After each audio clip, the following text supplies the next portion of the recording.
Please subscribe our channel Swag Billa.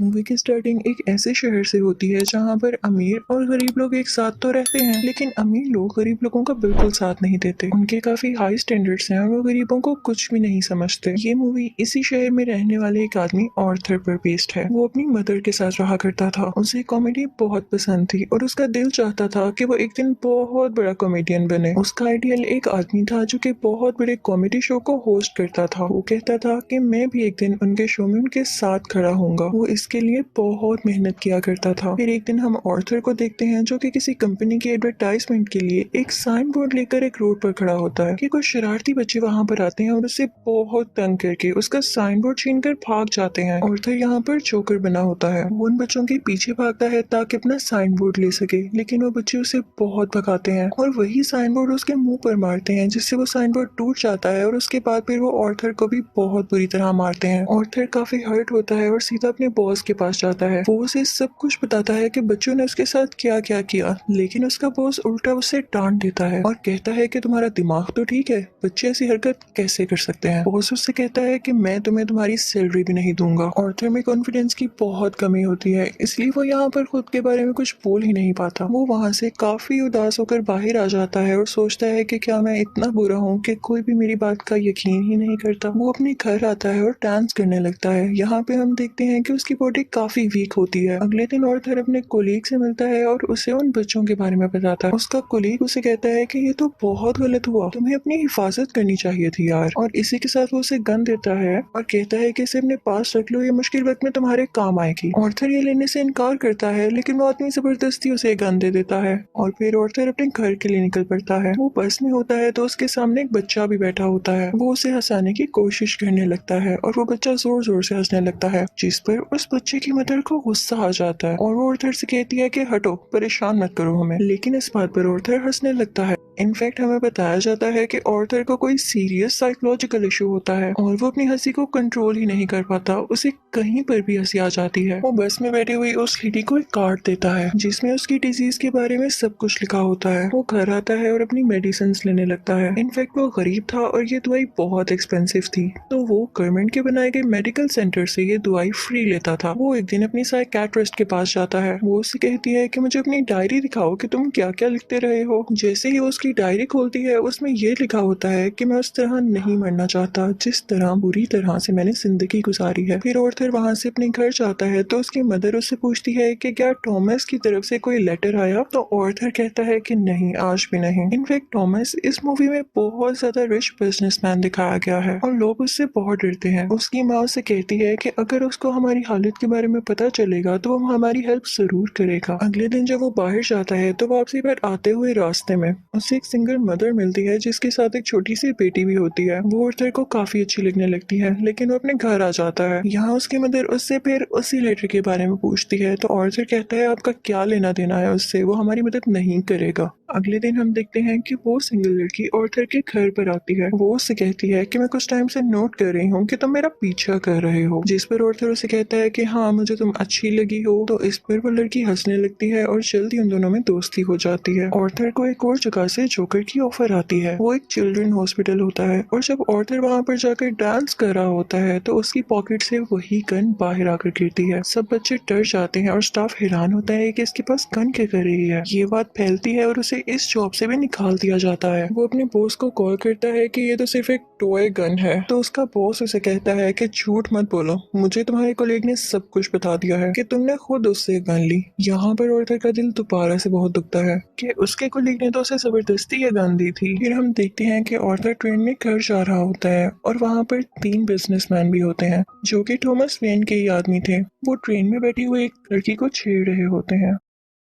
Arthur को यहाँ पर अपने मेंटल डिसऑर्डर की वजह से हंसी आने लगती है और वो तीनों आदमी समझते हैं कि हम पर हंस रहा है। वो उसे बहुत मारते हैं, इतना मारते हैं कि उसके मुंह से खून आने लगता है। ऑर्थर उन्हें अपना मसला बताने की कोशिश कर रहा था, लेकिन वो तीनों उसकी एक नहीं सुनते। ऑर्थर को उन तीनों पर गुस्सा आ जाता है और वो अपनी गन निकाल कर उन तीनों को शूट कर देता है। वो वहाँ से ये सोचकर भाग जाता है कि मैंने 3 लोगों का कत्ल किया है। वो खुद को एक बाथरूम में लॉक कर लेता है। पहले तो वो डर रहा था, लेकिन यहाँ पर अचानक से वो डांस करने लगता है। ऐसे लग रहा था जैसे अब उसे कोई रिग्रेट नहीं, और वो काफी सुकून में भी था। आर्थर घर आता है तो टीवी पर न्यूज चल रही होती है जिसमें थॉमस बोल रहा होता है। वो कहता है कि जिन 3 लोगों का कत्ल हुआ वो मेरे आदमी थे और उन्हें किसी जोकर ने मारा। लेकिन यहाँ पर गरीब लोग उन तीनों की डेथ का अफसोस करने की बजाय जोकर्स का साथ दे रहे होते हैं, क्योंकि वो सब जोकर्स के रूप में ही अमीर लोगों के खिलाफ स्ट्राइक कर रहे होते हैं। वहाँ से आर्थर अपनी साइकेट्रिस्ट के पास जाता है तो वो उसे बताती है कि हम आज आखिरी बार मिल रहे हैं, क्योंकि गवर्नमेंट ने हमें फंड्स देना बंद कर दिया है और अब के बाद मैं आपका फ्री इलाज नहीं कर सकती। आर्थर दोबारा से काफी टूट जाता है और उदास होकर वहाँ से बाहर आ जाता है। फिर हम आर्थर को देखते हैं जो कि कॉमेडी शो में लोगों को हंसाने की कोशिश कर रहा होता है, लेकिन वो ऐसा कर नहीं पाता और परेशानी में उसे जोर जोर से हंसी आने लगती है। इस वजह से उसका शो खराब हो जाता है और वो घर आ जाता है। घर आने पर उसकी मॉम उसे कहती है कि बेटा ये लेटर थॉमस के लिए पोस्ट कर दो। आर्थर जब ये पढ़ता है तो उसे अपनी आंखों पर यकीन ही नहीं आता। वो अपनी मदर के पास जाता है और कहता है आपने मुझसे सब कुछ क्यों छुपाया। उसकी माँ उसे बताती है कि बेटा मैंने ये जानकर नहीं किया। इनफैक्ट थॉमस और मैं एक दूसरे को पसंद करते थे और इवन शादी भी करना चाहते थे, लेकिन मैं बहुत गरीब थी और वो बहुत अमीर, तो हम सोसाइटी की वजह से शादी नहीं कर सके। आर्थर अपने बाप से मिलने के लिए निकल पड़ता है। जब वो वहाँ पर पहुँचता है तो उसके घर के गेट के पीछे थॉमस का अपना बेटा खड़ा होता है। आर्थर उसके सामने बच्चों जैसी हरकतें करने लगता है और उसे भी हंसाने की कोशिश करता है, लेकिन तभी वहाँ पर थॉमस का बटलर आ जाता है। वो उस बच्चे से कहता है कि स्ट्रेंजर से बात नहीं करते और आर्थर को वहाँ से जाने के लिए कहता है। आर्थर उससे कहता है कि मैं सच्चाई से पर्दा हटा कर ही जाऊंगा। मेरी माँ ने थॉमस के यहाँ 30 साल काम किया और वो दोनों एक दूसरे को पसंद भी करते थे और मैं किसी और का नहीं थॉमस का ही बेटा हूँ। जिस पर बटलर उसे कहता है कि तुम भी पागल हो और तुम्हारी माँ भी पागल है। उसने ये स्टोरी अपने पास से बनाई है, उसका थॉमस से कोई लेना देना नहीं है। ये सुनकर आर्थर को काफी बुरा लगता है और वो वहाँ से चला जाता है। आर्थर जब घर जाता है तो उसे पता चलता है उसकी मॉम को कोई अटैक हुआ है और उन्हें हॉस्पिटल शिफ्ट किया जाता है। आर्थर जब बाहर बैठा होता है तो उसके पास 2 पुलिस ऑफिसर्स आते हैं। वो उससे पूछते हैं कि ट्रेन में उस दिन जो 3 आदमी मरे क्या तुम उनको जानते हो। तो आर्थर आगे से कहता है नहीं, मुझे क्या पता होगा। उसे पता चलता है कि इन पुलिस ऑफिसर्स ने उसकी माँ से भी सेम क्वेश्चन किया था, जिसकी वजह से उसकी मॉम को अटैक हुआ। वो अंदर अपनी माँ के पास आ जाता है और वहीं पर वो सिंगल मदर भी होती है कि तभी टीवी पर एक न्यूज चलती है और उस पर आर्थर का वही फेवरेट टीवी होस्ट होता है, वही कॉमेडियन जिसे आर्थर बहुत पसंद किया करता था। वो काफी शौक से उसका शो देखने लगता है, लेकिन देखते ही देखते उसे अपना चेहरा टीवी स्क्रीन पर दिखाया जाता है। बेसिकली आर्थर का फेवरेट कॉमेडियन उसका मजाक उड़ा रहा होता है। जब आर्थर को एक कॉमेडी शो में हंसी आ गई थी, ये देखकर आर्थर काफी टूट जाता है कि मेरा आइडियल मेरा मजाक उड़ा रहा है, इससे तो मुझे इंस्पिरेशन मिली थी। उसे सब चीज पर यकीन ही नहीं आ रहा होता। थॉमस घर आता है तो न्यूज चल रही होती है कि शहर के हालात काफी खराब हो गए हैं। गरीब लोग जोकर्स का मास्क पहने सड़कों पर निकल आए हैं और अमीर लोगों के खिलाफ स्ट्राइक कर रहे हैं। इन लोगों में बहुत दुश्मनी बढ़ गई है और ये सारे के सारे थॉमस के खिलाफ हैं। आर्थर ये देखकर काफी खुश होता है कि वो सब के सब लोग जोकर बने हुए थे, यानी क्लाउन्स बने हुए थे। उसे लगता है कि पहली बार उसकी जॉब की या उसकी किसी ने तारीफ की हो। अब जहाँ पर वो गरीब लोग स्ट्राइक कर रहे थे वो एक थिएटर था। उस थिएटर के अंदर अमीर लोग एक मूवी देख रहे थे और वहाँ पर थॉमस भी था। उस स्ट्राइक को रोकने के लिए पुलिस वहाँ पर आ जाती है और उन्हें मना करती है। हर तरफ हलचल मच जाती है और इस चीज का फायदा उठाते हुए आर्थर उस थिएटर के अंदर चला जाता है। वो थिएटर के वॉशरूम में जाता है जहाँ पर थॉमस भी आया था।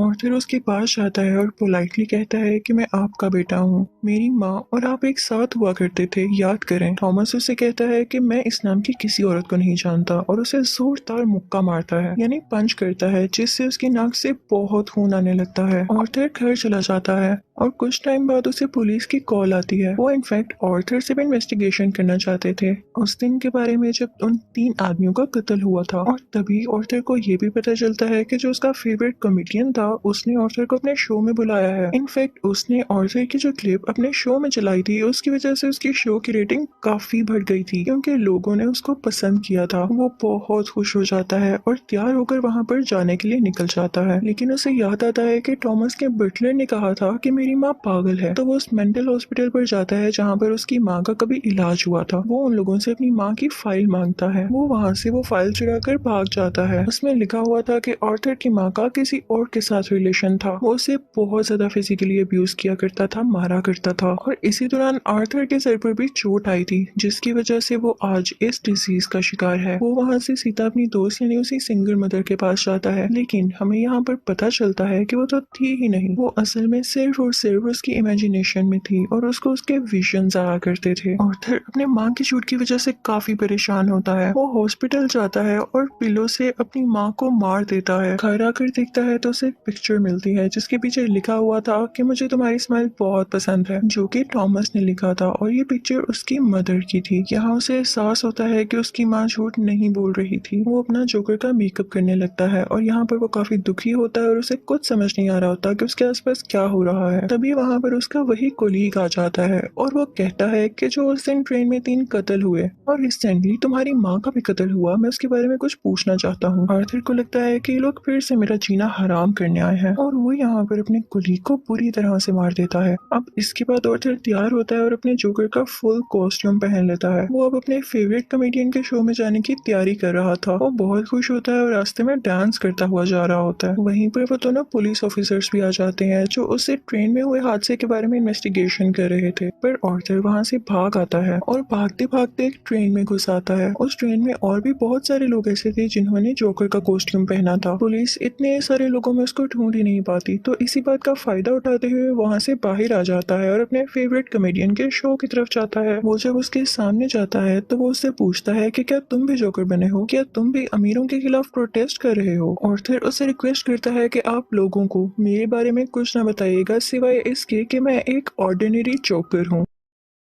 और फिर उनका लाइव शो स्टार्ट हो जाता है। ऑडियंस उन्हें देखकर काफी खुश होती है और इस चीज को काफी एडमायर कर रही होती है। वहां पर आर्थर का फेवरेट कॉमेडियन उसे क्वेश्चन करता है कि तुम यहाँ पर जोकर बन के क्यों आए हो। तो जोकर उसे कहता है कि मैं हमेशा खुश रहना चाहता था और मैं लोगों में भी खुशियां बांटना चाहता था। लोगों ने मुझे इस गेटअप में पसंद किया तो मैंने सोचा क्यों ना मैं ऐसे ही आ जाऊं। वो यहाँ पर एक बहुत ज्यादा सरप्राइजिंग बात भी करता है। वो इस लाइव शो में सबके सामने बता देता है कि उस दिन ट्रेन में जो 3 लोग मारे गए उनको मैंने ही मारा है। वो कहता है कि ये सब मैंने आपको इसलिए बताया कि अब तक कितने गरीब मरे, कितने ही ज्यादा अमीर लोगों ने गरीब लोगों को बेदर्दी से कत्ल किया, लेकिन आज तक किसी ने नोटिस किया, किसी ने भी अमीर लोगों के खिलाफ आवाज उठाई या उन गरीब लोगों को याद किया तो मुझे बताएं। और जब मैंने किसी अमीर आदमी को मार दिया तो लोग इतना शोर किस लिए मचा रहे हैं? क्या सब इंसान बराबर नहीं होते या अमीर लोगों में कोई और खास बात होती है? वो कहता है कि सोसाइटी बहुत खराब हो चुकी है, वो सिर्फ अपना फायदा सोचती है और अगर आज तुमने मुझे इस शो में बुलाया है तो ये तुम्हारी रहमदिली हरगिज नहीं है। तुम्हारे शो की रेटिंग मेरी वजह से बढ़ रही थी इसलिए तुमने ऐसा किया। लेकिन आर्थर का जो फेवरेट कॉमेडियन होता है वो कहता है ऐसी बात हरगिज नहीं है। आर्थर को गुस्सा आ जाता है कि तुम अभी भी झूठ बोल रहे हो और इसी के साथ अपनी गन बाहर निकालता है और उसे सबके सामने शूट कर देता है। लोग काफी घबरा जाते हैं और वहाँ से बाहर निकलने लगते हैं, लेकिन आर्थर को हम यहाँ पर काफी कॉन्फिडेंट देखते हैं। वो किसी से नहीं डर रहा होता। पुलिस इस बात पर जोकर यानी आर्थर को अरेस्ट कर लेती है और अपनी गाड़ी में बिठाकर उसे वहाँ से दूर ले जाने लगती है। लेकिन आर्थर रास्ते में देखता है कि उसके बहुत सारे सपोर्टर्स हैं जो उसे सपोर्ट कर रहे हैं। उनमें से कुछ लोग एक एम्बुलेंस में बैठते हैं और उसकी ज्यादा सारी स्पीड करके उस पुलिस कार के साथ टक्कर कर देते हैं, जिसकी वजह से वो पुलिस कार उल्ट जाती है और अब जोकर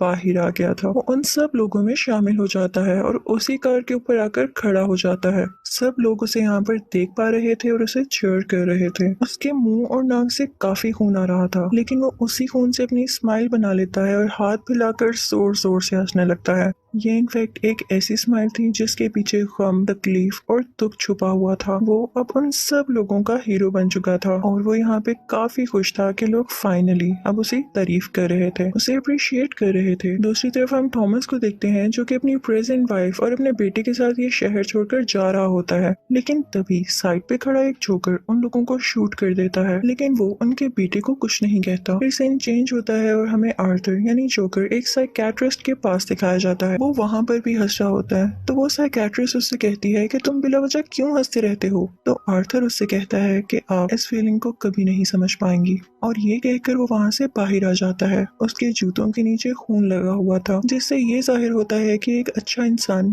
कैसे किसी कातिल में बदल गया। और इस मूवी से हमें ये लेसन भी मिलता है कि जब किसी के साथ बुरा किया जाए तो वो बुरा ना भी हो तो एक ना एक दिन बुरा बन ही जाता है। उससे इतनी अजियत दी गई, इतना टॉर्चर किया गया कि उसके अंदर से वो फीलिंग्स ही खत्म हो गई, और अब वो अपनी लाइफ से बिल्कुल सेटिस्फाई था। और इसी के साथ ये मूवी भी एंड हो जाती है। आई होप आपको ये मूवी अच्छी लगी होगी। Thank you for watching.